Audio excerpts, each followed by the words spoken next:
longer flat way. Goes down.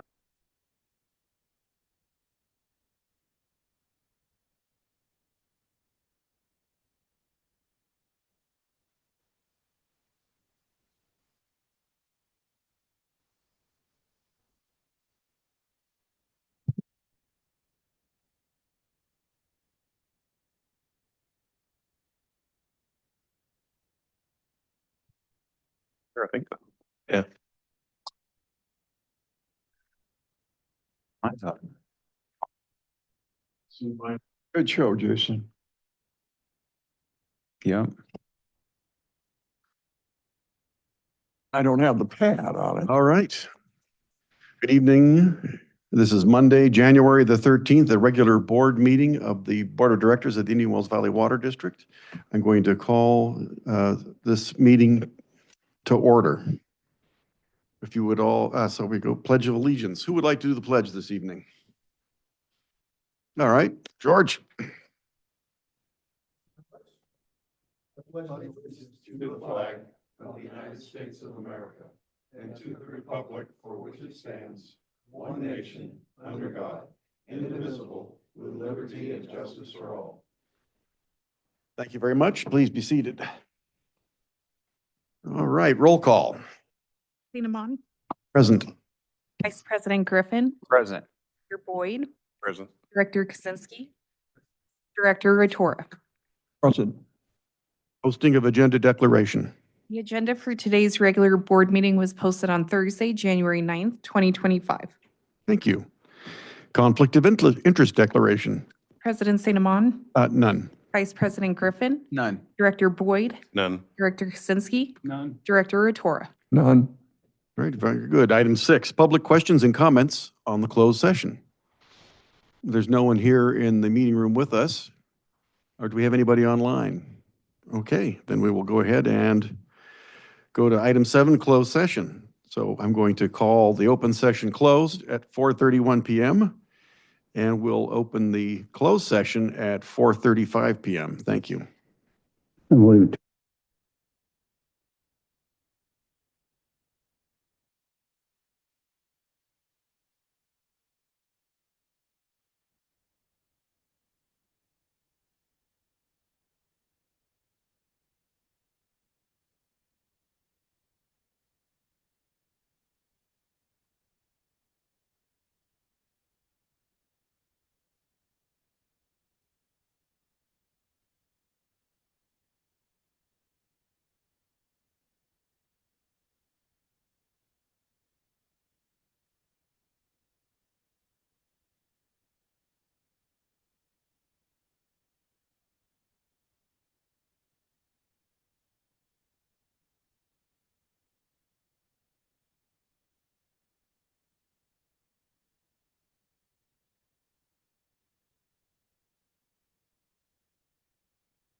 All right.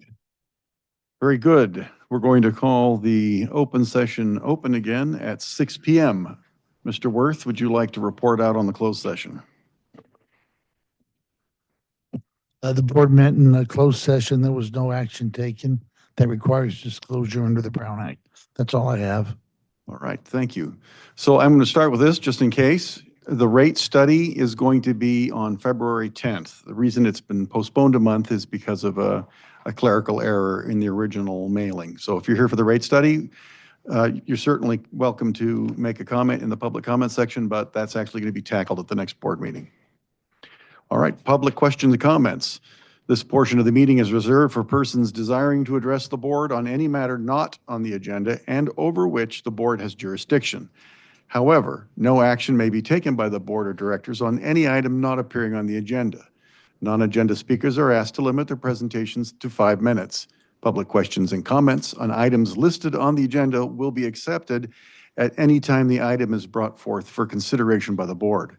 When you're recognized by the chairperson, please state your name for the record. Do we have any public comment?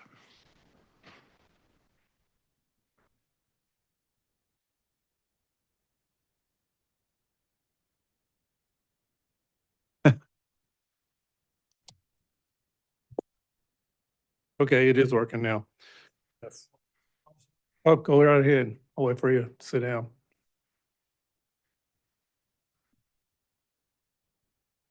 Okay, all right, hello?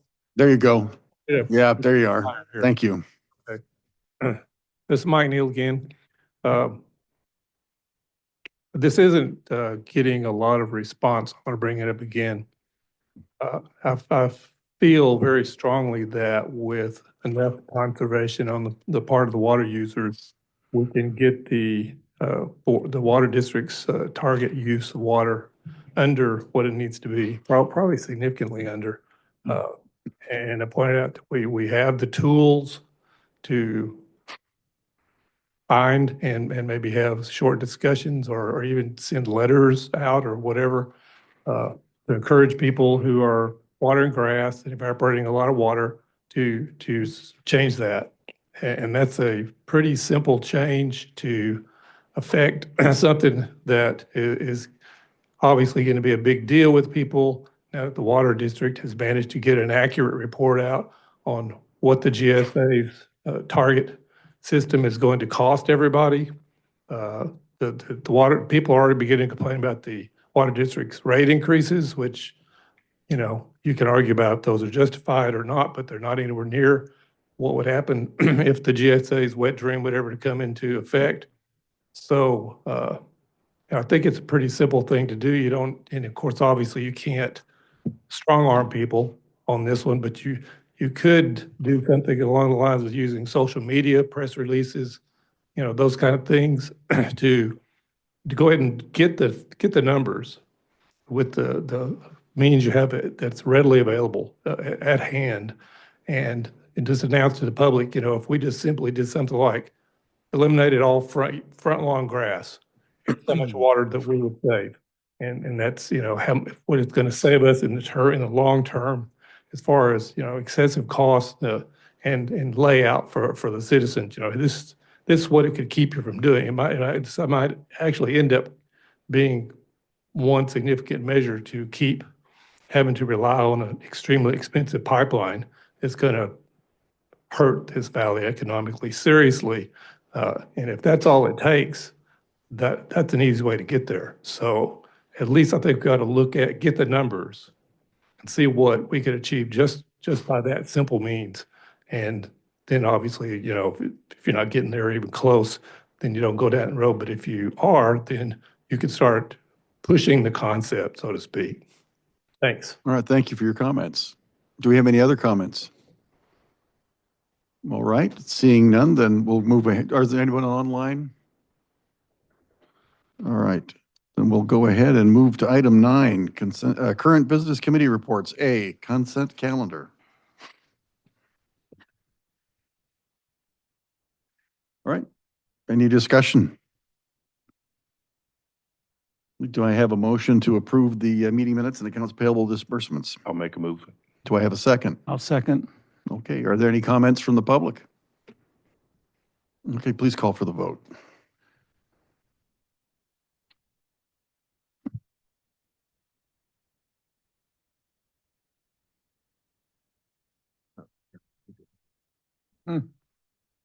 Thank you. You're welcome.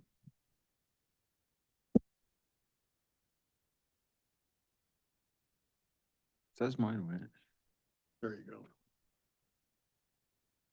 There we go. You got it. All right, the motion passes unanimously. Thank you.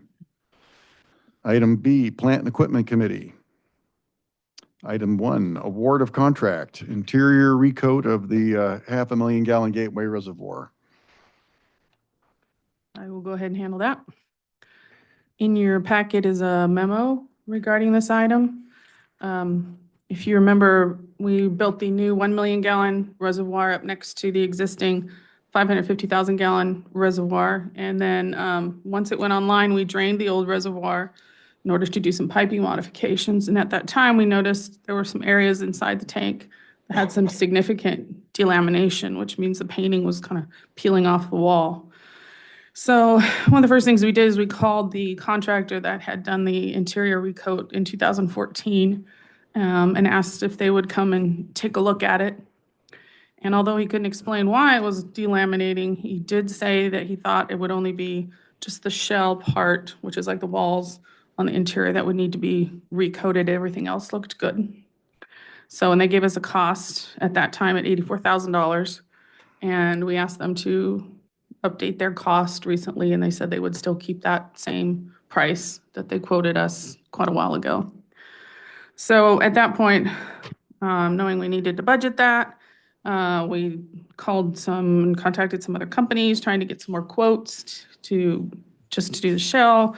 For some reason, they kept wanting to do the floor also. So the other quotes that we have on there are for the shell and the floor. But we feel most comfortable going with the company that did the coating last time. And they actually did come up and inspect it, where any of the other companies did not come up and take a look at actually what needed to be done. So we did budget $100,000 for this project. It's in there for this fiscal year. And so we recommend going with J. Colon Coatings to get that work done so we can get that tank back online. Okay. Is there any, And the committee also recommended that we approve this as well. okay. Is So there we any, thought it was a good use of money, making a 10-year or Yeah, they said we'd probably get 8 to 10 more years out of it. so for 500,000 gallons. okay. Are there any just questions or comments from the Yeah, board? I just want to verify that this is a rate revenue project. Is that correct? As far as I know, it is, yes. Okay. But Ty is still feeling ill, so he isn't here to verify that. Okay. I'm good. All right. No. Any question, Need anything from us, Renee? We need you to award the contract, yes, sir. question or comment from the public on this item?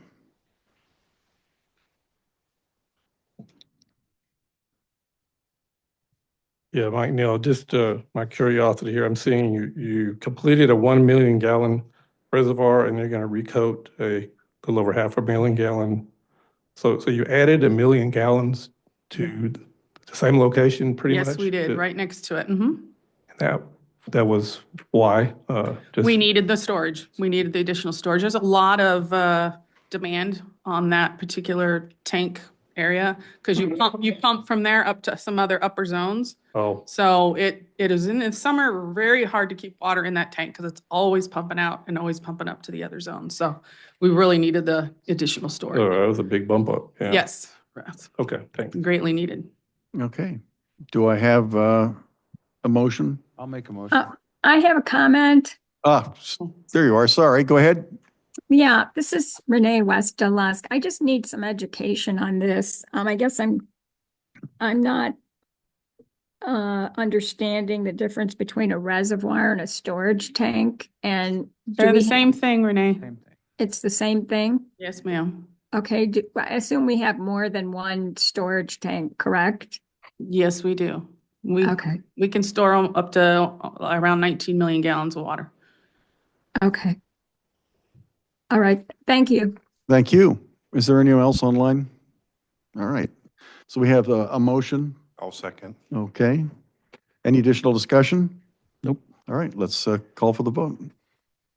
President St. Amand, Yes. Vice President Griffin, Yes. Director Boyd, Yes. Director Kaczynski, Yes. Director Rotora. Yes. All right, the motion passes unanimously. Thank you. Item C, 2025 committee meetings. Discussion on changes to the 2025 committee meetings and announcement of appointees to each committee.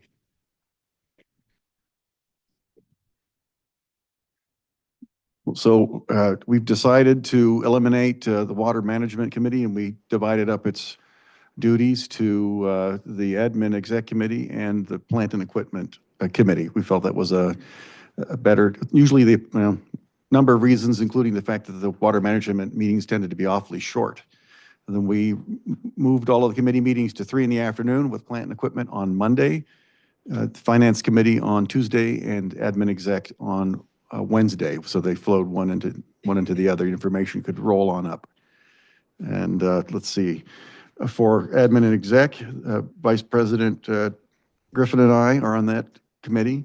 For Finance, it's Director Kaczynski and Director Rotora. And for Plant and Equipment, it's Director Boyd and Director Kaczynski. Is there any questions or comments from the public? You might also mention that P&E meeting, which used to be on Tuesday afternoon, is now on Monday. Yes. In the same time slot. Right. So we had meetings previously that were in the same day. And if the first meeting ran long, directors or others would be sitting about waiting. So we thought we'd spread them out. Actually, it's an hour later than it used to be. It used to start at 2, so now Right. it's at 3. Yeah. It's also easier, I think, for some people to make those meetings. Okay.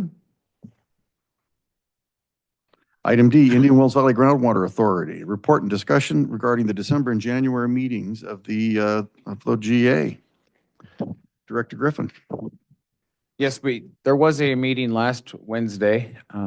It was a rather long meeting, but the first thing on the agenda that we discussed was the Wolf Hansen was a municipal advisor, and what they were wanting to do was bring on this advisor to look for funding and different sources for a water purchase since the award of the 50 million through WERDA. So I had some questions because I read through and I could not find anywhere in the contract where there was a set price. It just said that the price would be determined by an addendum each time something was issued. So I questioned that. It came back that we could reject or approve the addendum, but I wasn't comfortable just voting, being an open checkbook is what I felt. So we discussed it, and they convinced me that there was, if we didn't vote for it, it would not be approved. So we did that. The next item was the next steps on the Water Development Act. That was pretty much a simple request, and what it was the way, if I understood this all correctly, which I think I did, WERDA was written, and it was actually awarded to the county of Kern, and so they had to make Kern County a receiver, and then the IWVGA would be the recipient and work through it all. But so they did that. There was an update on the Rademacher consolidation.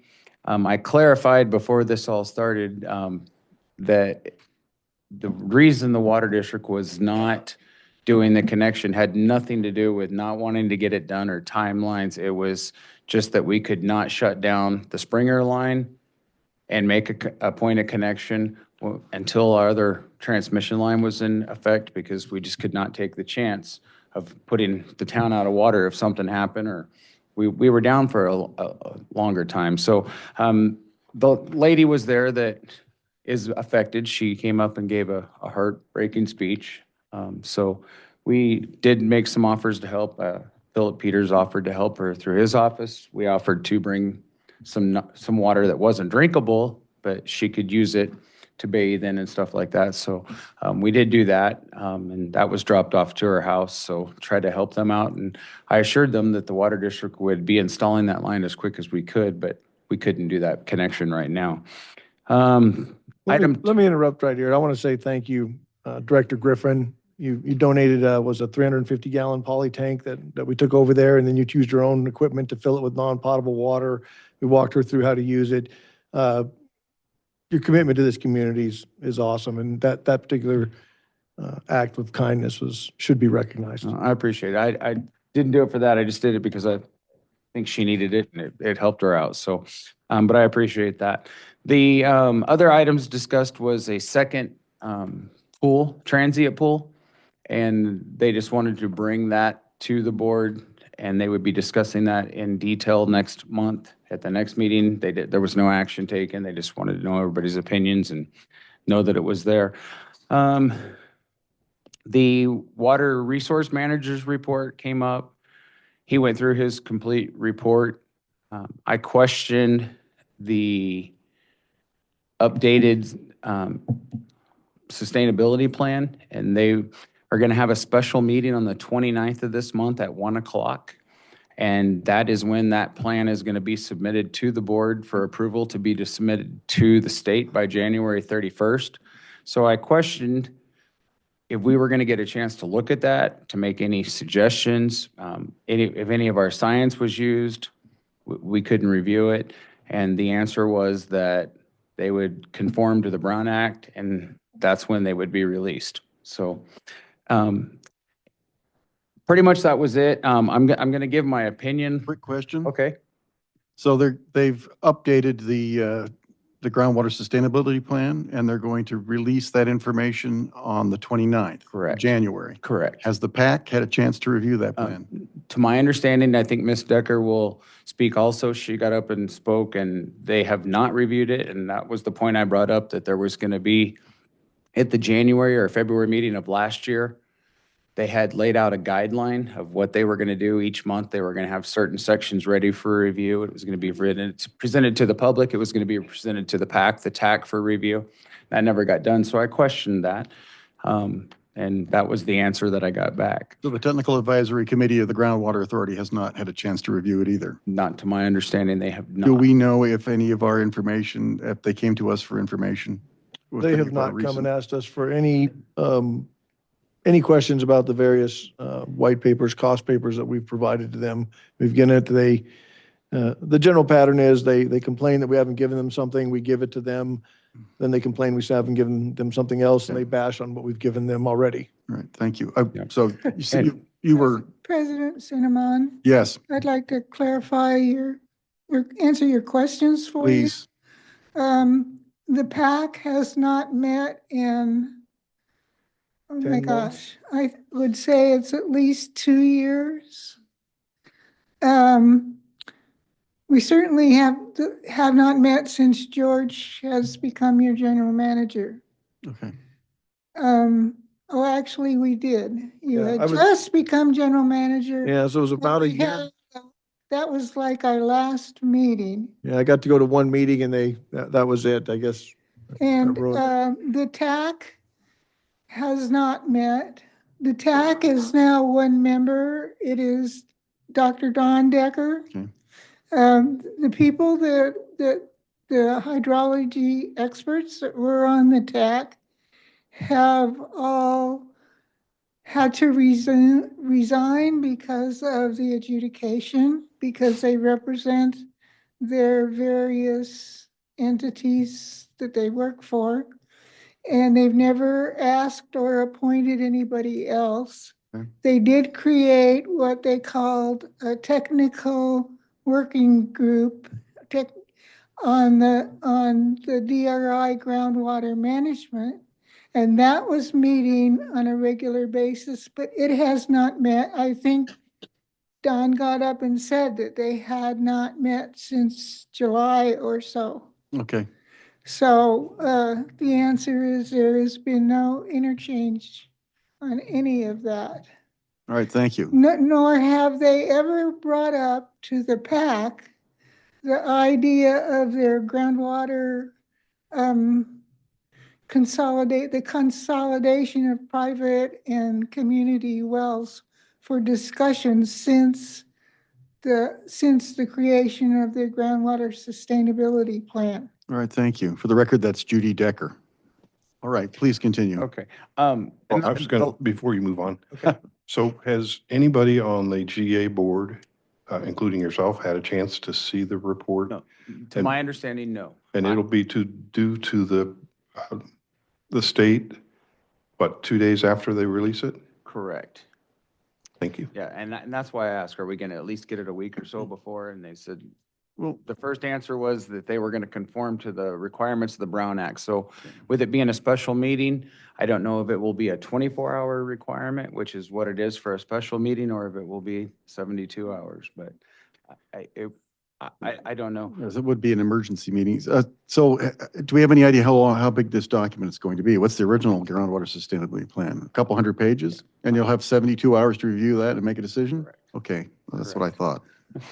Carry on, please. So I'm going to make a statement that is going to probably sound a little bit different, but I'm a little frustrated. So I will continue to serve as the groundwater rep for as long as this board decides that we need to be on the groundwater authority.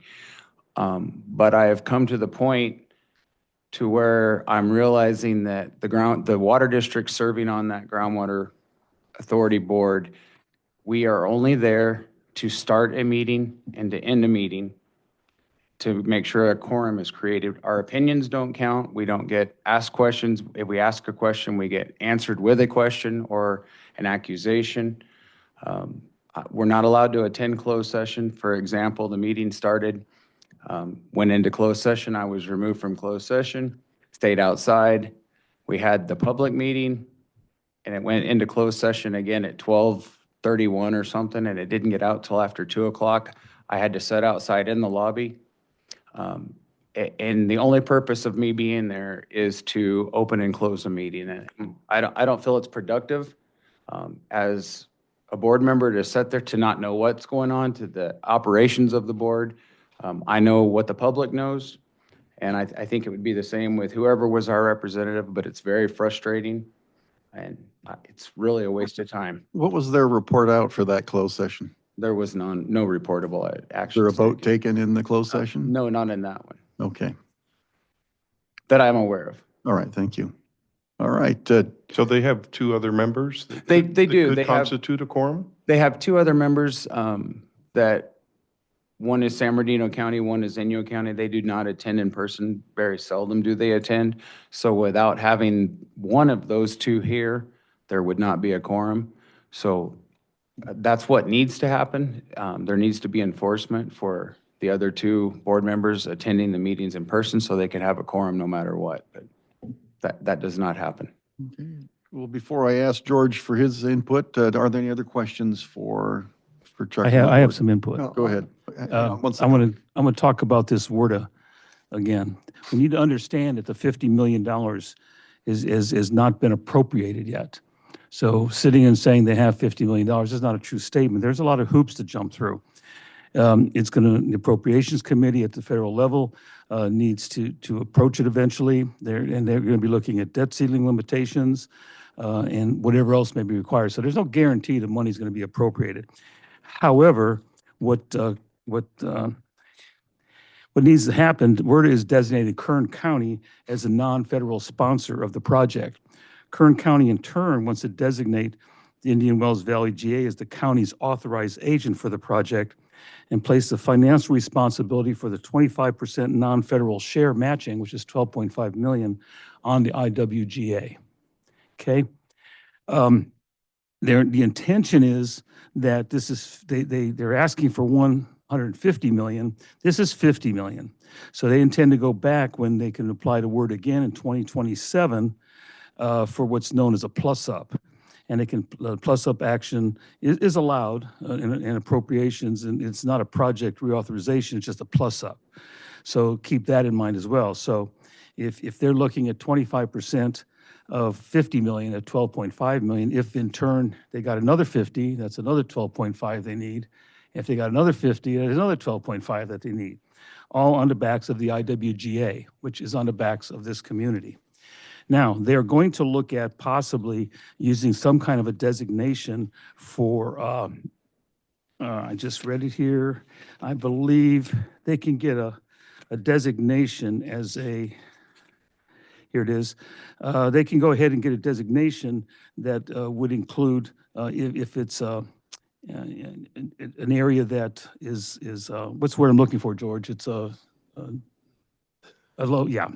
It's basically, they can get it's only $200,000. So when they say, the bill requires the Corps to prioritize assessing the ability to pay for specified projects, including projects in U.S. territories and with American Indian tribes, which the Corps is authorized to waive up to $200,000. They all, in disadvantaged communities, that's the word I'm looking for. So it's only $200,000 of 12.5 million that might be waived. So keep that in mind. So what's going to needs to happen is the letter of intent needs to now go out. The letter of intent is going to define the project. Okay, once the project is defined, then it can go to the appropriations. And at that particular point, will it be appropriated, will it, or will it not? We don't know. And George, I think the date on that, I want to say was 2027? Yeah, so they will ask for an appropriation in first quarter 2026, but that appropriation would not be actually put into effect. They begin the process of asking for it in 26. They wouldn't get money till 27. If they were to get it in 27, they wouldn't need additional funds for another 2 to 3 years. Our look at WRDA is, as you said, we'll see if they get that money. Typically, these programs are what's called oversubscribed, meaning there's more people asking for money than money is available, and we will just have to wait and see in the appropriation process, because when Congress appropriates, from what I can tell, they hand the money to the Army Corps of Engineers, and the Corps of Engineers sort of does the priority of who gets what money. Typically, the money goes into those programs that have asked for the money first. So we see programs from 14, 16, and 18 maybe being funded just now. So, it takes a while to get the work through those projects. So we'll see how that works out. In effect, that GA has only been put on a list for asking for the money. Correct. Okay. Yeah. That's correct. And the money was asked for, I believe, water projects, water and water supply infrastructure projects in Kern County, not specifically a pipeline. That's how it was approved. However, I believe that once the letter of intent goes in, that begins to lay out the project. So if we look at that money possibly being used for other projects, we'd have to be pretty quick about it. Okay. Because I know that they're going to get that letter of intent out as quick as they can. But I think the point I want to make here is that this community is going to be on the hook for $12.5 million for this project. And of course, that that our cost estimates are way over the 150 million, 200 million. It's in the 300 million. So, and that's going to occur in 1, 2, or 3 steps. So potentially we could be on the hook for almost $40 million as a community for this. And that's what scares me about this. I just want people to be aware that that's what's coming down the pipeline. Okay, we have one request for clarification from Director Boyd, and then it's Director Rotora. So you had a financial study, George. Yep. That you commenced for us. My question is, if they went back and they got 3 $50 million allocations and that $37.5 million of matching funds that would have to come from the GA somehow, was that included in that cost analysis? It seems like that's a big piece that we need to highlight, because that's an additional cost. It's got to come from somewhere. That's correct, and that cost is reflected. So the cost analysis used their cost for the pipeline, which was a little over $200 million. We subtracted the $150 million when we said that what's it going to cost the community, but that differential between 150 and the 200 is the matching 25% that they would need to come up with. All right. And So it's in there. so it is in there, yes. Thank you. Okay, Director Rotora. Yes, I'd like to go back to the GSP for a minute. My feeling is that this group needs to review it thoroughly before we vote on it. Trying to review a 100 or 200-page document in less than 30 to 60 days is just not realistic at all. Okay. And we also need to make sure that they have included the best science. And right now, there's no indication that they have. Of course, there's no indication they haven't either, Right, because we we don't haven't know. seen Right. anything. But no one has. But I would encourage Chuck to vote. If we don't see it before they're claiming, there's no reason to approve it. Are they having a special session to approve it, right? Is that their plan? It's the And late- 29th at 1 o'clock. Okay. All right. What's the penalty for providing the report late to DWR? Could we argue with You DWR? know, I asked, We need more I time? asked that question last month and Mr. Hall stated, I don't want to quote him exactly, but it was something to the effect of it was just a suggested, he didn't think it would be a big penalty. So there's no pressure for them to actually I don't feel that there ram was, this but through that in was 72 hours? the Okay, requirement. all right. Yes, Judy Decker again. My understanding is this special meeting of the GA is an online meeting. Is that still correct? The answer to that. I looked at the website yesterday and I saw no information on this meeting when I went to their meetings section. So it's still a mystery to me. Like they've said in public they're going to have the meeting, but they really haven't put anything out, Judy, as far as I've seen, saying when, where, who's going to be there or anything. I don't even think they've even specifically stated the intent, although they verbally have said they intend to approve the plan for submission. That's all, it's all verbal. Okay. In their defense, I believe their clerk is sick. Did Okay. they not say that My- April was not there last week because she was sick? Yeah, so. Judy, my email that I received Friday, January 10th said, "Good morning, directors. The IWVGA special meeting is scheduled for Wednesday, January 29th at 1 PM. Thank you for being available." Okay. That's Doesn't say what it where. says, so. Is it even legal from a Brown Act standpoint to have a totally over online type meeting? No, and I don't think they will. I think it'll be an in-person Yeah, meeting. the The authorization, COVID restrictions have all been repealed. so right, several Yeah. years ago. Yeah. Okay. I think that might be misinformation. Mr. Kroll, do you have anything to add to the report? Just that the GA made a rather big deal about offering the water district the opportunity to pursue recycled water. While we didn't think their funding option was the best or we could meet their timelines, it's a proposition we would like to pursue before we invest money, water district money, and looking at whether their percolation or injection is possible from a wastewater treatment plant. We need them to formally tell the water district that we have the rights to the water coming off the wastewater treatment plant. I've asked them numerous times in our back and forth meetings, and I've asked the city, and despite their sort of grandiose, we're going to offer this to the water district, nobody's doing anything to get us any realistic ability to actually execute that project by granting us rights to the water out of the wastewater treatment plant. So that's going nowhere fast. Okay. I think it was just sort of I think they were surprised that we actually considered it as a project. And I think it's a really logical project for us to consider and for the valley to consider. And so your requests fall on deaf ears. That's disappointing. I've tried hard as the general manager to work with them wherever I can. This does not seem terribly difficult. They have some sort of paper agreement. They need to go ask anybody else if they want the water and then come to an agreement with us so that we can move forward. And the fact that they're not doing that is disappointing, needs to be pointed out. Okay.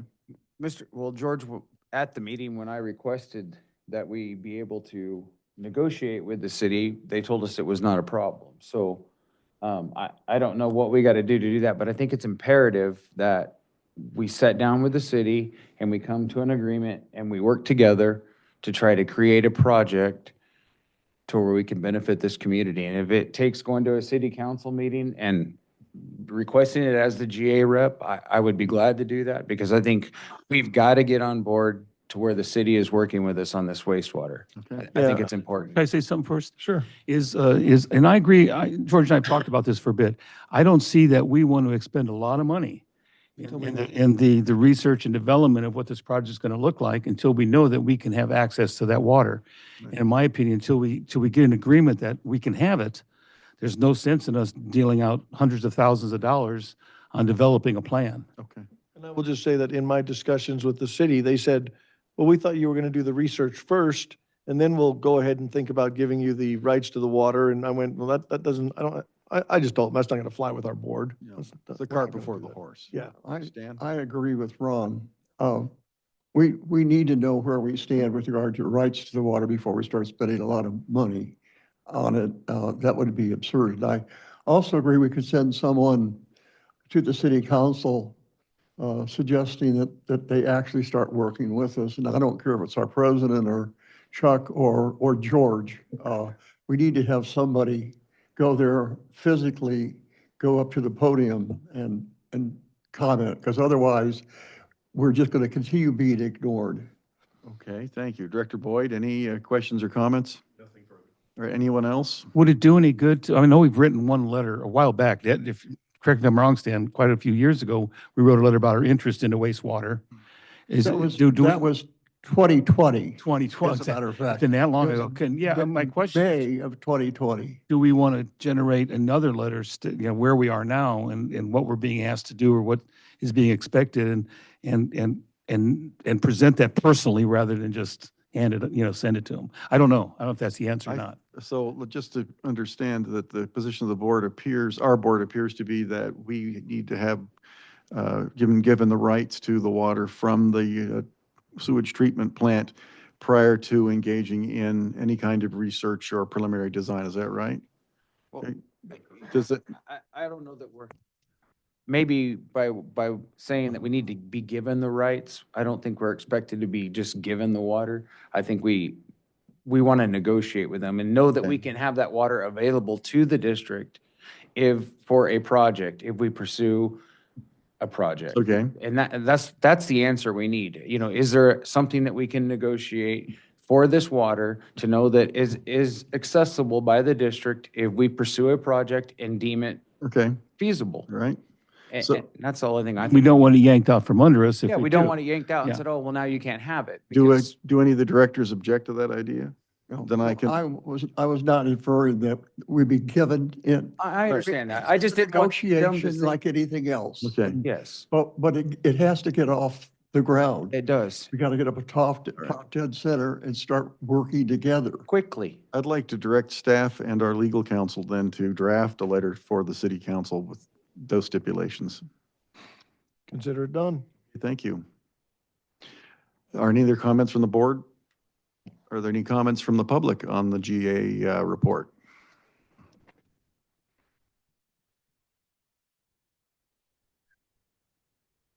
Yes, Mike Neal again. So let me take this from backwards. Last item, then I'll go backwards. So getting rights granted in whatever fashion to the water from the wastewater plant. Yeah, I thoroughly like what I'm hearing about you need to put that in the face of the public.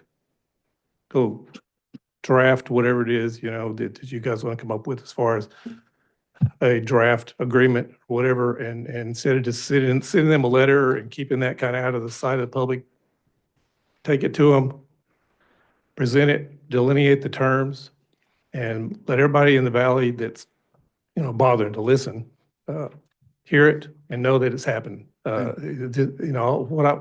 Whatever else I hear about, the GA and their do-nothing approach to this whole issue, you expect, it's exactly what I expect. They do not want the water district to have any success in water issues. They've made that abundantly clear. The GA wants to be the king of water in the valley, and yet most of the members that are on that board demonstrated clearly they're the least educated, least understanding of the overall problem and possible solutions of anybody by far. That you guys are highly qualified to deal with this, and it's supremely disappointing to me that the GA is even still around, making all their mistakes one up on top of the other, and doing things like throwing it up in the face that they obviously do not care if people have a chance to review their documents, their plans, whatever, by holding this special meeting 2 days before the report is supposedly due. And, telling you guys, well, we're going to do it, but, has to be made public. The announcement of the meeting has to be put out there, and a special meeting only needs to be announced one day ahead of time. And so I guarantee you, they'll put it out one day ahead of time to hope that as few members of the public show up as possible, because they could care less about hearing from the public.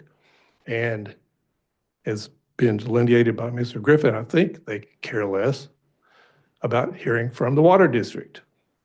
Even though it's, it's like, I don't even know how to make a comparison. It's like the ignorant giving the flip off to those who really know many times more than they do about dealing with what's best, and who have demonstrated that they care many times more about the people and the public in this valley than the members of the GA do. And I could go on and on about that, but I'll not do that. As far as the district being part of the GA, the effectiveness of that has been just delineated very clearly by Mr. Griffin. They only care to have you there because for some reason they think they need the water district there to vote the meeting, start it off, and then finish it off. And anything between start and finish, they'd just be happy if you just got up, walked out, went outside, went over to, the taco place and had a taco while they were having their meeting, and then come back so you could vote to adjourn it, be done with it, and not even have any input from the water district, because their agenda's been clear from within several months of when they ever started the whole GA, and it's never changed. They want this massively expensive pipeline that people have tried to object to. They've been waved off with the hand of the county attorney multiple occasions, and there's no point in being part of that body. There's also an offensive part to paying their fees. I think they ought to be defunded. If they're defunded, they can't continue to do harm to this valley, and that's what they're doing with their entire approach to the water sustainability. Okay, thank you, sir. Thanks, Mr. Neal. You have a caller on too, just so you know. Okay. Let me kick the caller, and then we'll handle you. Go ahead, caller. Yeah, this is Renee West-Delusk. I just want to point out that in the 6-page report under agenda item 10 of the Indian Wells Groundwater Authority's agenda, it had a 6-page report about the Water Resources Development Act of 2024 and how they've got the $50 million approved by Congress, signed by President Biden. And on the second page, it talks about the historical background, and there's the second paragraph of the historical background states this: the $150 million IWVGA authorization request represents one of the largest environmental infrastructure projects approved by Congress from a bipartisan request. The project has been recognized by both United States Army Corps of Engineers and the U.S. Department of the Navy as critical to the water resilience of the region. I just want to reiterate that the Army Corps of Engineers and the Navy are behind this project. Okay, thank you for your comment. Ms. Decker? Yes, I wanted to point out, since you and Mallory Boyd are both well owners, that there is an item of concern in the upcoming GSP revisions, because their Stetson's engineer, I think that's what he is, Jeff Helsley, has repeatedly stated something about 15,000 well owners and only having the allocation of 800 and some odd acre feet of water. Yes. And it's been pointed out to them about this by Don Decker many times at GA meetings and at the TMG meetings that were held previously.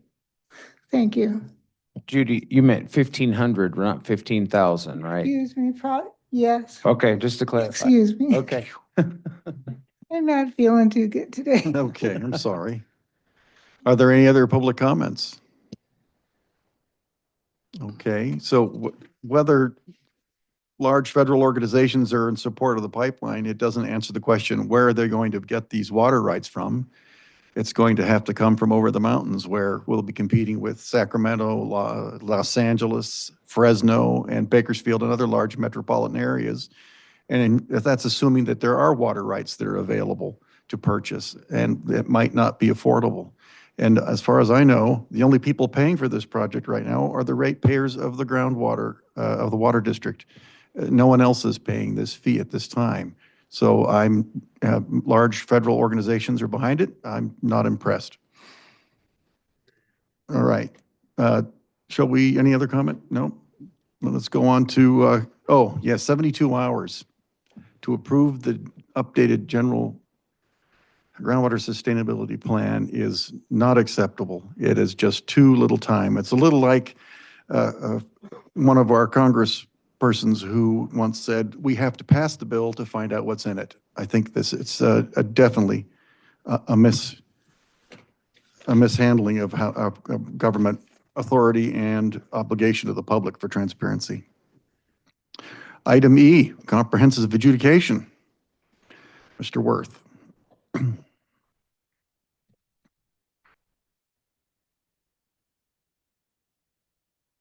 Should be pretty quick. With respect to the adjudication. Screen. Yep. There's some sort of gremlin that doesn't like microphones, and it runs up and down the. Doesn't reach. Doesn't have the long enough cord. Oh, that one's. Hang it. It'll, Try now. now try it. Try now. Nope. There you go. All right, with respect to the adjudication, the phase one trial, which is the quantification of the Federal Reserve right, that's set right now for April 28th, a 10-day jury trial in front of the judge on April 28th.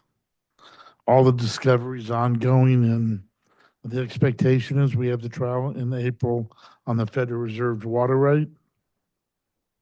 With respect to phase two, we're still waiting for a decision by the California Supreme Court as to whether they're going to accept the GA's petition to have them hear the safe yield issue.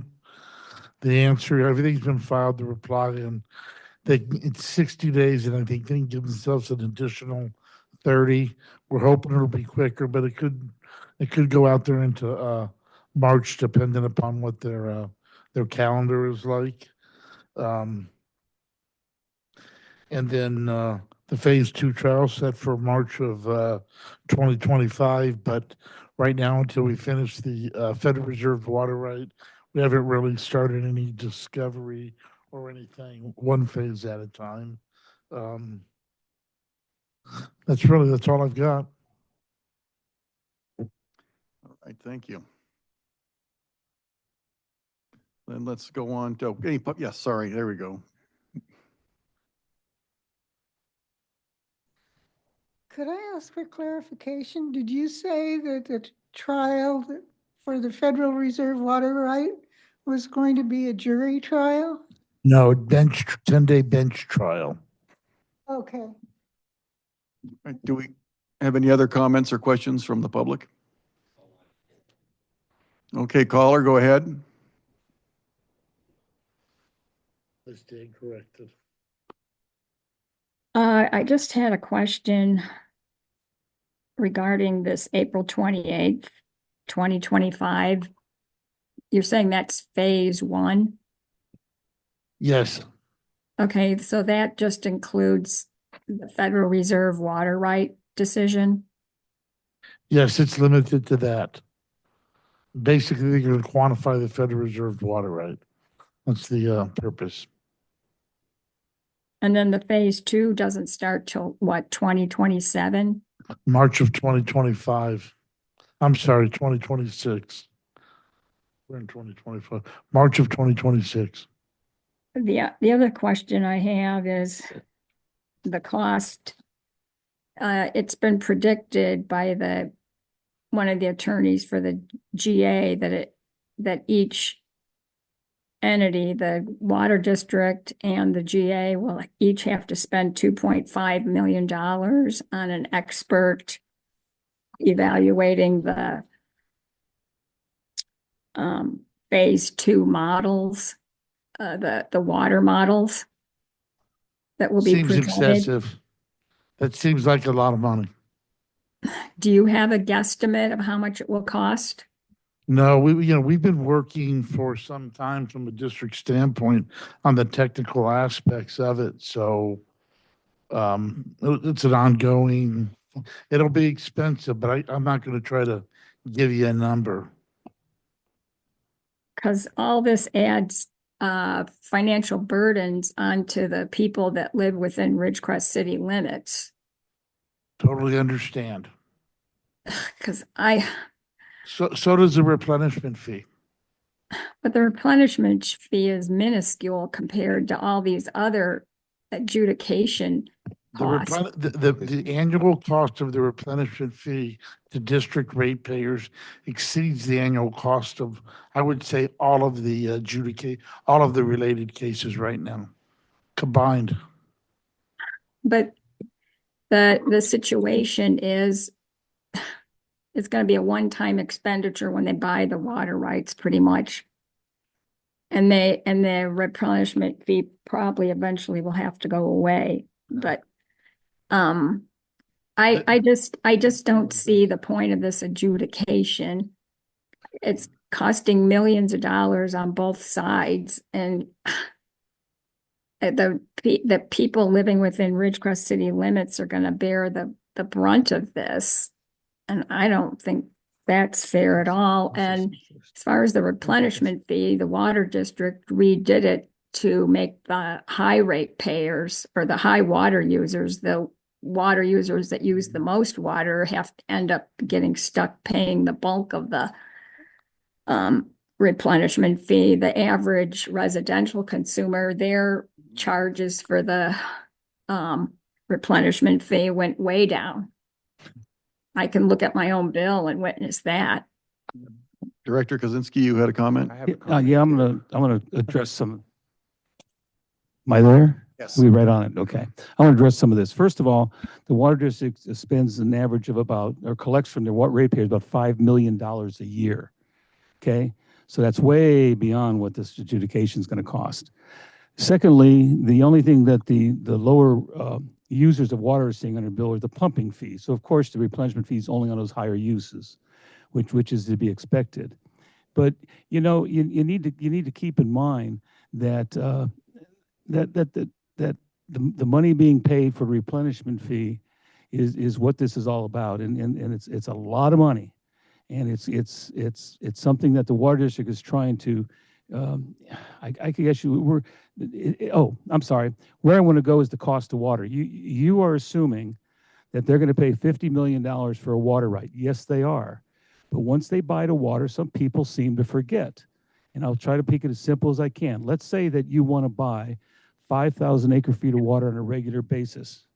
Am I being heard? It just doesn't sound like it. You're Okay. being heard. On a regular basis. There is a yearly cost to that 5,000 acre feet, which is going to be billed to the people here in the valley, whether we get a drop of water or not. And it's going to be millions of dollars. When we do get water, even if you're asking for 5, you get 2, now you're going to pay an additional cost for that. So to think that once the water is bought, the replenishment fee is going away, that is not a true statement. The operation of that pipeline is going to include what I believe it's called the fixed rate of the 5,000 to 8,000 acre feet of water that they're going to contractually oblige us to, which will be paid every year on 8,000 acre feet, even if we get 0 water. And then when we do get the water, add some more money to that. I just want to make that clear. I'd like to make a statement also. Renee, you made some statements that we're costing the ratepayers. It is not our intention, it's sure not my intention, and I don't believe it's any one of my other fellow board members' intention to cost the ratepayers any more money. Our ultimate goal is to save you money in the long run. By doing the adjudication, in my opinion, it establishes a water right, and we can move forward. And none of us here are saying that we don't feel that we need to find a solution, and that's what we want to do. But we want to find the best solution with the best science to create or to cure the problem. And we don't feel that the pipeline and the avenue of purchasing this water through the State Water Project is the best avenue to do that. And if we can establish a different plan, just like we've mentioned the wastewater, there's easy solutions that are right here that are different avenues we can take to try to save our ratepayers money in the long run. And that is our goal. It's not to, the water district sure doesn't make any more money by doing it this way. I'd like to add something to what Director Kaczynski said. Jason, what's the design life of that project? What could you normally expect out of a pipeline of that type? 50 years. 50 years. So the replenishment fee isn't going to go away because they're going to have to be paying the state the regular maintenance. And on top of that, it's not one and you're done. 50 years from now, they're going to have to, assuming nothing happens, assuming the fault that they're crossing, the major fault that they're crossing doesn't move, they're going to have to replace the entire pipeline. So it's really locking the ratepayers of our district into an endless transport of money out of their pockets and into the groundwater authority's pockets. And how much money have we collected for and sent to the groundwater authority so far on the replenishment fee? It's about 14 million, so Roughly 14 million. How much is left in their fund for acquiring water rights? They have not told us. No, they haven't told us? Okay. We've asked the question, and they were supposed to brief us at the last GA meeting, and the meeting went long, and I didn't ask the question. I can tell you that of the 2.5 or 6 million we're paying them this year, in their books, it looks like they were transferring, they keep transferring money. They call it a loan. So they take the money that they're supposed to buy water with, and then in their books, you can see they're moving, $700,000 into this other account and 600,000. They've been doing that a lot, and we don't have a reconciliation of what they've spent. They've also, an indication that might be a problem is the fact that in their discussion at the meeting, they talked about using some of the $150 million they're supposed to get for the pipeline to actually buy the water. They said, we are going to ask the Army Corps of Engineers if the language in the rule, which says you can use it for water or water transportation, whatever the word was, they wanted to know if they could actually use that money to buy water. And that makes me think like, well, if you're collecting this replenishment fee to buy water, why would you need to ask if you can take the 150 million, some portion of the 150 million to actually purchase water? Isn't that what the replenishment fee is for? It just seemed a little weird, but they did talk at length about it. Mr. Worth, did you have something? Yeah, the language in WRDA is that you can use WRDA for real property acquisitions. The question is can you define real property as a water right? Right. So that's what they're talking about. So it sounds as if they're borrowing money from the $2,100 an acre foot replenishment fee, and they plan to pay it back with the $135 per acre foot pumping fee. Does that sound like a reasonable explanation of their intention? We don't know. It does seem strange, though. All right. Thank you. I think it's also worth just commenting real quick about the, I've got a weird echo in here. Get that, well, when you talk about the scale of money, the cost of the pipeline is $200 million, another $50 million for buying water. You add up all the interest and all the other things, you're at, somewhere, when the pipeline and all the infrastructure is built, $300 million. Then you add, if you have a 50-year lifeline to a pipeline that has a $10 million a year, that's $500 million. When you start talking about total numbers over 50 years of something like $750 million, you know, the couple of $1 million we might invest in generating the absolute best science to guide our decision whether this is the right decision is an incredibly small investment to get to the right answer. Okay, all right. Were there any other comments or questions from the public? Okay, I see someone. I just want to say, I can't back up any of the stuff you're saying. I do know that there's going to be a lot of farmland fallowed in the Central Valley. The Bakersfield Californian, I believe, has published a figure of up to 1 million acres are going to go fallowed. And there's going to be a lot of water rights for sale. Well, the reason it's being fallowed is because there's no water for it. Right, but they still have the water rights. That's one of the things, Laurel, obvious. There's no water for them to If sell. they had the water rights, they'd still No, be but they got growing. allocations from the Okay. state water project, and then maybe the federal Bryant Dam thing too. But there's going to be water rights available to buy. Well, we will agree to disagree. Thank you for your comments. Ms. Decker.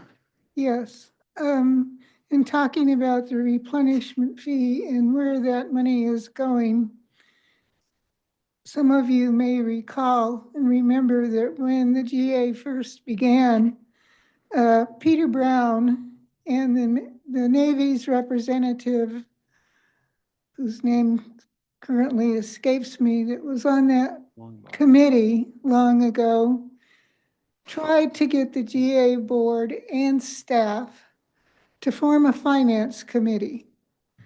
This has never been done. So only the inner few, I guess, know where the money really goes. But I think the name Stetson Engineers ought to come to mind. Okay, well, thank you. We have another comment here coming up. Yes, Mike Neal again. So I'll give you a history of illegal money transfers in this valley. Back around 2012, it came to light that the city council and under the guidance there of what do you want to call it, the current city manager at that time, prior to those times, had illegally transferred monies that were Prop 218 monies there for the wastewater treatment plant, just spinning in the general fund. And I asked into that after being put off for some time. I got to ask the questions of the right people, and I was told in answer to the question, well, how did you figure out how much to transfer? Because it went on for like 6 years, 6 fiscal years of transferring money. And I asked, well, how do you determine which year, how much each particular year to do it? And so, well, the city manager just told me. So they essentially were stealing the money out of the wastewater fund. And when it became clear that they were going to be taken to task for it, all of a sudden they said, oh, we made a mistake all these years. We shouldn't have done that. We're going to pay it back at 0.5% interest over 30 years. So, big help to everybody. And my point is, what was just mentioned about the replenishment fee, that was put forward as a Prop 218 measure to buy water rights. If they're not buying water rights, if we haven't bought some water rights with this 14 million or thereabouts, amount that the water district has fed into the GA, then they are stealing money. This is illegal, and I may or may not contact some state authorities because I can't say I have any confidence that the state attorney general's office would even look into this and bring it any justice. But I think the water district could, as an entity, could claim hurt and harm from this and press charges against the GA for illegal transfers of funds. All right, thank you for your comment. Do we have anyone else who'd like to make a comment? All right, very good. So it's the responsibility of the board of the water district to find the best possible solution for its customers. And that is what we're trying to do, and that's why the adjudication has come into play. We are not satisfied with the transparency and the explanations that we've gotten from the groundwater authorities as to why a $500 million pipeline is necessary. So with that, let's go to section F, General Manager and Staff Update, Water Production, New Services, and Personnel Safety Record. Okay.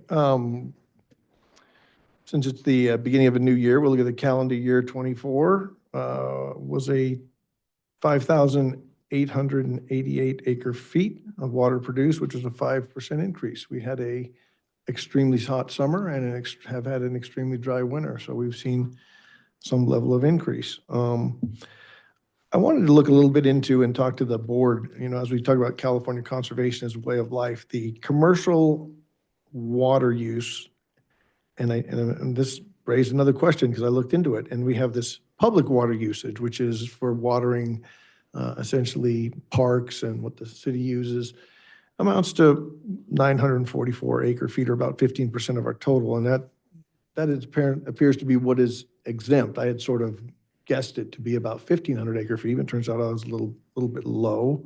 But these are important numbers to look at in that California conservation's way of life. And I think Renee later is going to show you some pretty interesting numbers about that regulation and where it's headed into 2040. So keep those numbers in mind. We had no injuries. We had 19 water smart conversations, 24 field visits, and let's see, 79 lockoffs. So that number seems to be increasing, which is always concerning. Generally, that would be a sign that the economy or the people at the lower scale of the economy could be having a difficult time, and that's always concerning and something we always need to keep our eye on because, while we wish that water was free and provided by the state as a service, it's not. We have to function, and we have to collect money to keep our system running, or we will end up in the situation that some water companies have ended up in, where they're unable to provide clean and affordable and safe drinking water. And I wanted to take a minute at the end of here to just talk a little bit about some stuff that I talked with our staff today. I think our hearts all go out to the people of Los Angeles. We have all seen the horrific wildfires. I've had the opportunity to have a few conversations about some of the reports you hear. You hear reports of hydrants that went dry. You hear reports of reservoirs that were dry. Earlier in our meeting, we talked about having an additional reservoir next, building 1 million gallons of extra reservoir capacity next to a 500 million gallon tank we already had. These are the kind of investments, and this relates to things like, maintaining our system and rate increases. We don't ever want to be in a position where our fire hydrants go dry or our system is subject to these. And if any of my staff wants to talk about that, we talked at some length. There are reasons that systems are sized the way they are, the size of the pipe, and they're sized to handle multiple fires at once, but they're not handled. No water system is handled or designed to handle the entire city burning all at once and everybody having every spigot open, and those things concerned us. I think we have a pretty robust system. We have backup generators. So that if the power was out, we had a power outage this weekend, and our crews were out there immediately starting up the generator to bring our wells back online because we didn't know how long that power outage would last. I think those are all things that everybody's concerned about these days, and I think our water system is well designed and well suited to handle the types of normal emergencies you would have. I think we're lucky that we don't live in a place like Pacific Palisades, where the type of emergencies that happen there are pretty remote in this area, but it's still something that always makes you think. There was a story about a reservoir, in other words, a large tank that had a wooden roof. The wooden roof of the reservoir of this town burned up, and so did all the pumping stations. And not only do you have people that are now homeless because their houses have burned down, you have people who have no water because their water systems have burned down and their tanks, the roofs have burned down. And it's something that we all should look at and, not only do whatever we can to help those residents, but also to look at our own selves and make sure that we're prepared for whatever type emergency comes along. And I think this water district is well prepared for that. Okay, thank you. Any director's questions? Any questions from the public regarding item 1? All right. Item 2, committee meeting updates. We had our committee updates. You will see your draft, our new finance slide at the board workshop. This should be something really interesting. If those people that really want to see what transparency looks like in a public entity, if you come to that meeting and you watch how we go through how and where we spend our funds, you'll have a really good picture of what we do with the money that we collect from the public. Plant and equipment. We talked a lot about the Rademacher update, and we'll talk more about that in engineering as well as other consolidations, the Gateway Reservoir that we've already talked about in admin exec. We did have, I believe there's an older public records request that we're going to have to deal with. I'm not going to get into the details right now, but we talked about that in the committee meeting. And then, of course, the water management merged with admin exec. Well, that's what we had going on there. You've already briefed that. Okay. Directors? Public? All right, item 3, public outreach. Okay, once again, EOC is coming up. They're not going to be talking about Sigma or water-related topics. I talked about that the last one, but it's worth repeating. I did speak at the Republican Club last Friday. That was actually very enjoyable. They had a lot of questions. We are continuing to update our webpage, I think it's going well. We've tried to streamline it and make it easier for things to be found. I encourage the board members to go on there and see if any of those things are noticeable and things are a little easier to find. And then we've there's been numerous articles in the various papers that hopefully we've all gotten to read. And if we encourage people from the public to look that up. A lot of interest on Facebook about pipe out in the desert that we're dealing with. Actually, we're not dealing with. Our contractor is causing us some issues with, and certainly some discussions about the rate increases. I will say, for the public's edification, board members are not handsomely paid to be here. They may get a few $100s a year for their participation as great public servants.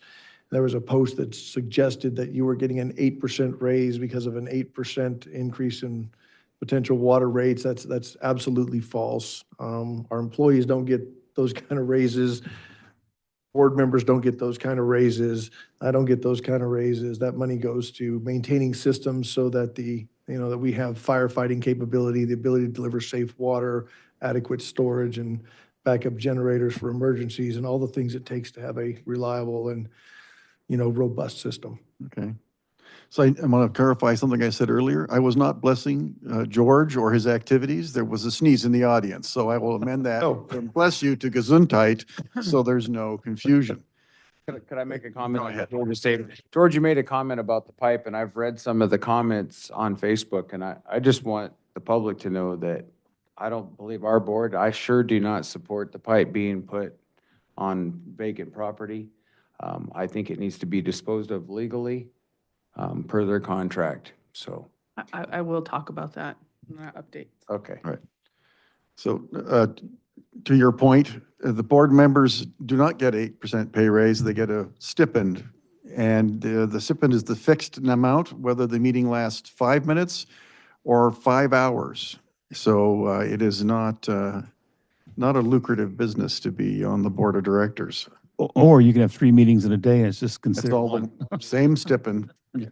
Getting about 3 cents an hour at my calculation. On some meetings, yes. Okay, any other board directors' comments or questions on this issue? Public? No? Very good. Let's go to item 4 then, 2025 Annual Board Workshop. Have the board members reviewed the agenda, the proposed agenda? It's in your packet. So if you have no comments, there's not a lot to talk about here. If you have comments, you have how long? Lauren, when's the last call for updates? Thursday. Preferably by Thursday. So if you haven't reviewed it. Okay.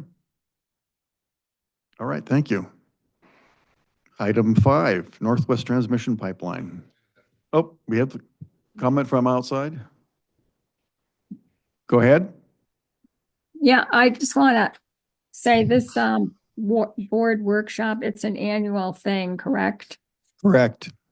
Okay, and pretty It's much. the- biannual. I'm sorry, it's biannual. We have one in July as well.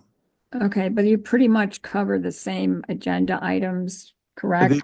Well, there are some items on the agenda that are the same from meeting to meeting, but other items are added as the director's request. Okay, All right. Thank you.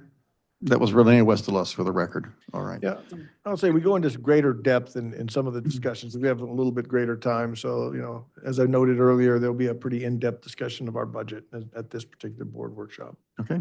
If I could make a suggestion on the board workshop, it was nice when it was set up as a tables because we sat across from each other. It was more like a workshop instead of a board meeting. The public could sit there.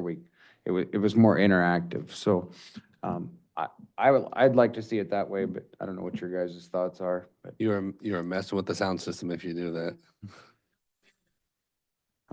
Okay, it's just more interactive to sit and talk I and agree. negotiate ideas, look at stuff, so. All right. Anything else on item 4? No? All right. Item 5, then Northwest Transmission Pipeline. Renee.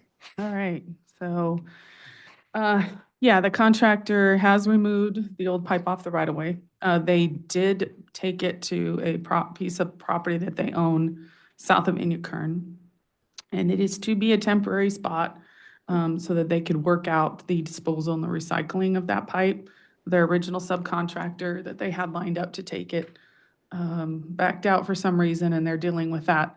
But their intention is to get that out of there as soon as possible. And we have been in contact with legal counsel, and the county, to be sure that they follow up on that properly. Okay. We are definitely aware of it. All right. Right, Jim? Yes. I'm not done with my update. So they were granted a contract extension, time extension to the end of February so that they could finish up their punch list items, get the work done that their Caltrans permit requires. So we would expect to send this to the board for acceptance of contract work in March. That's the plan at this March. time. Okay. Mhm. Thank you. Any board questions? All right. Public questions or comments? Go ahead, caller. yes, this is Renee Westelusk. Now, as far as the timeline goes to get the Northwest Transmission Line actively working, are you looking at April? Because you said all kinds of biological testing has to occur, et cetera. Well, first, the project has to be accepted by the board, so that'll be at the board meeting in March. So then at that point, yes, the district can start whatever process we are going to do to flush and chlorinate and test that pipeline. And that will Do you- take probably at minimum a few weeks. So Okay. do you think it'll be ready by mid-April or? I would imagine so. Because it was brought up at the GA meeting because of the concern for the Rademacher Mhm. Phase 1, and they were concerned about how long it would take to get the Northwest Transmission Line because it affects whether you can do that Rademacher Phase 1, because you have to do some kind of modification on the Springer line, correct? We'd have to take the Springer line out of service because we do need to cut into that line. In order to do the Rademacher, right? Yes, yes. So as soon as we can, we will get that done. We will get those Ts placed in, on Springer so that we can make those connections at Rademacher and Gordon Street for that project. Because I guess the GA board had some concern about the high temperatures, it getting too hot, and then they wouldn't be able to do it because they'd run into the summer and then it would have to be delayed, and they're worried about that Phase 1. So, Renee, we plan to bring the Northwest Transmission Line on as expediently as possible, hopefully by the beginning of April. And we are currently planning to try to lay the Phase 1 part of Rademacher and have at least a pipe in the ground so that as soon as the Northwest Transmission Line is ready, we can go ahead and do the tie-in and have the people in water as soon as possible. So do you think they might be able to get it done by May? Yes, Certainly possible. at this- yes. the current schedule, yes. And they need to understand that it was, and I was gonna have this in my update, but we just got permission from the State Water Resources Control Board to do phase one last Monday. So it's not like we've been sitting on it for, Right. you know. No, they were not trying to point fingers at the thing. They were just concerned about the delay because of the Northwest transmission line. Okay. Okay, thank you. You're welcome. Thank you. I'm just not even gonna comment. Okay, all right. Renee, was there any more? On that particular item, no. Okay, I'll just wait, make you a know, quick I comment. want to make a comment that we do work all summer though in this town. Yes. Uh, One more that's thing. What we do. They are setting up, hopefully by the end of this week, a meeting with the Navy and the contractor to discuss the damage to the fence line out there. There were emails going today to try to set that up for Oh, Thursday, dear. so. all right. And I just want to say that, you know, this Rademacher project is an example where the GA and the Water District are working together. The GA is providing the funding, the Water District is stepping up to provide the labor. There's a lot of hoops that needed to be checked when the GA first thought about this project. They had concerns about getting a contractor and could they figure out how to do that? It's not something they had done a lot of. They haven't done a lot of construction management. So I think we need to, you know, recognize that both entities are working hard and the Water District is doing exactly what they need to do, whether this was done by a contractor, by somebody else. This is the schedule it would go under because we have, 30,000 people to worry about. And, and that's how you run the Water District and keep it reliable. So, I don't want to sit here and throw stones at the other side. I feel like some of that happened to us at the last meeting and that I thought that was a little unfair as we're trying to step up and be helpful. Okay, thank you. All right. Anyone else? I just want to say that GA was not trying to attack the Water District on the Rademacher project. They were just concerned about the heat delaying. If they got too far into the summer, by the time they would, if it took that long to get to the Rademacher project. All right, thank you, Ms. Westalesk. Item 6, water system consolidations update. We've already. Feels like we've done Yes, that. we have more than Rademacher though. Right. We do have the Dune 3 system and hometown water that we're working on. We are still waiting. I sent an email today and asked for an update. We're still waiting for state legal to approve the language for the agreements between the district and each of those water systems. That has to be signed before any of that work can begin. Or even with Dune 3, it needs to go out to bid. So I haven't received an update on that yet. I do have a meeting scheduled a week from tomorrow to get updates on that project. So, and we are reviewing like a right of entry agreement that Jim had drafted up so that we can go on the properties, or the contractor can go on the properties and do the service changeovers. Once the system is installed, then there'll be repiping actually on people's property so that they can hook up to the new meters. So that's part of those projects. And it is being covered in those cases by the grant. Okay, It's not being covered by the one that the GA got for Rademacher. So Krieger and Stewart's continuing working on the design of phase 2 for Rademacher Way. They're actually going to be doing potholing tomorrow and the next day so they can finish the design. We have sent out easement requests. I have heard from, we've got one coming in tomorrow, and then I got a call from another one, so I'm waiting to hear back from 2 more property owners out there so we can make sure we have the easements in place for that project. So that's where we're at for phase 2. okay.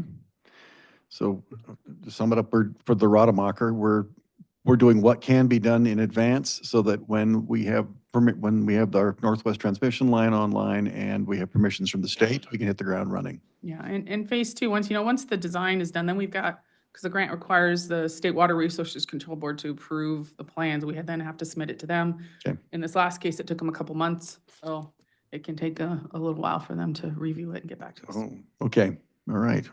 Item 6, any director's questions? Public questions or comments? All right, let's move on to 7, conservation as a way of life. Okay.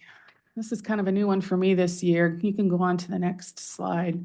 I know you can't really see that except maybe on your tablets, but this is just a snippet from you can zoom in on those tablets.